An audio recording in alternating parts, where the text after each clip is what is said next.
Hola a todos, ¿cómo están? Hoy en Reflexiones desde el Faro vamos a hablar de un tema que lleva como título Trío Mortal. Porque hay un trío mortal que habla la Biblia, que proviene del mundo y usted sabe cuál es. Nada, absolutamente nada de lo que hay en el mundo nos debe atraer, pero nos puede atraer. El mundo nos arrastra. Es impresionante cómo nos lleva a la mediocridad espiritual, nos lleva a la inmadurez y a una vida sin propósito, nos contaminan. Y eso lo recoge muy claramente Primera de Juan 2:16, que dice: porque nada de lo que hay en el mundo, los malos deseos del cuerpo, la codicia de los ojos y la arrogancia de la vida provienen del Padre, sino del mundo. Del mundo provienen esos tres enemigos que nos atacan, esas tres amenazas que nos atacan. Y este es uno de los problemas más críticos del mundo del cristiano, porque creemos que podemos amar a las cosas del mundo y amar a Dios.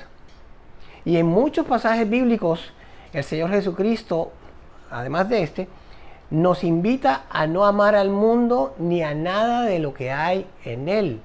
Obviamente estamos refiriéndonos al mundo, a ese conjunto de principios y valores que van en contra de la palabra de Dios. No estamos hablando en este contexto del planeta Tierra. Y recuerden algo, los deseos pueden ser buenos o malos. Por lo tanto, los deseos no son malos en sí. Desafortunadamente, en los principios del cristianismo, el gnosticismo impuso la creencia de que todo lo que se hace con el cuerpo es pecaminoso. Y esto es una exageración, porque el cuerpo nos lo dio el Señor. ¿Cómo es que el Señor nos va a dar un cuerpo y por lo tanto ese cuerpo es malo porque con el cuerpo pecamos? No, si el Señor nos dio este cuerpo es para que lo usemos correctamente. El cuerpo no es malo en sí. Los deseos no son malos en sí.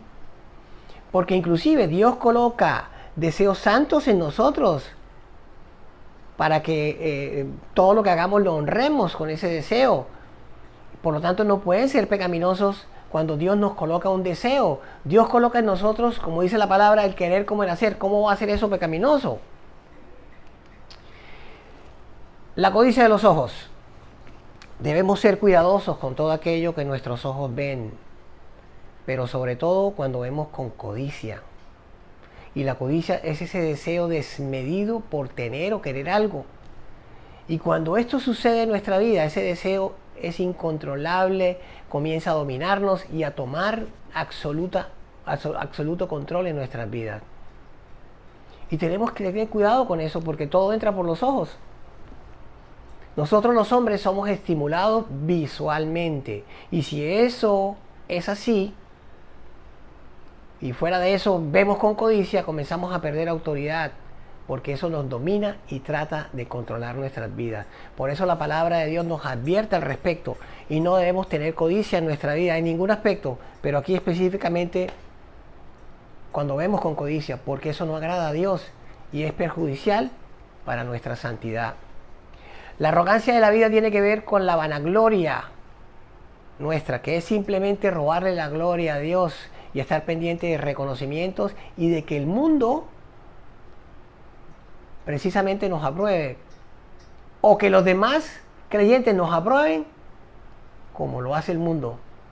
Pero todos sabemos que quien nos aprueba es el Señor. Dios hace esta fuerte advertencia porque es muy fácil dejarnos atraer por las cosas del mundo, y Dios lo sabe. Porque cuando amamos al mundo no amamos a Dios. El mundo quiere disputarle el amor a Dios, nuestro tiempo a Dios, para contaminarnos y corrompernos. Estamos en el mundo, pero no pertenecemos a él. Y cuando hablábamos, yo ahorita recordando que no amemos al mundo, cuando la palabra de Dios dice que no amemos al mundo, se refiere a que si amamos al mundo y amamos a Dios, es como si tuviéramos dos esposas, o como una esposa con dos esposos. No podemos amar al mundo, que es contrario a Dios, y amar a Dios, que va en contra del mundo. Es una contradicción, y a veces nos convertimos en una contradicción, o convertimos nuestra vida en una contradicción. Recuerde esto, nuestra naturaleza pecaminosa nos lleva a caer en las cosas del mundo y hacer ver que las cosas de Dios, o pareciera ser que las cosas de Dios las aprendiéramos con un goterito, pero las cosas del mundo las aprendemos a sorbos. Y eso da la impresión que como creyentes asumimos la actitud de que el mundo no nos va a dominar, que podemos tomarnos sorbos y no nos vamos a contaminar, no nos vamos a corromper, que ya somos maduros y que eso no nos va a afectar. Pero desafortunadamente con las cosas de Dios todo es gota a gota. No mucha religión, mucha iglesia, mucho Dios. No puedo. Y hoy en Reflexiones desde el Faro, la palabra de Dios nos lanza una advertencia para proteger nuestra integridad. Dios nos cuida inclusive en estos pequeños detalles que al final son gigantescos, porque tiene que ver con el mundo espiritual. Prestemos atención a este mensaje, a esta reflexión y pongámosla en práctica. Los amamos, Dios los bendiga. Chao.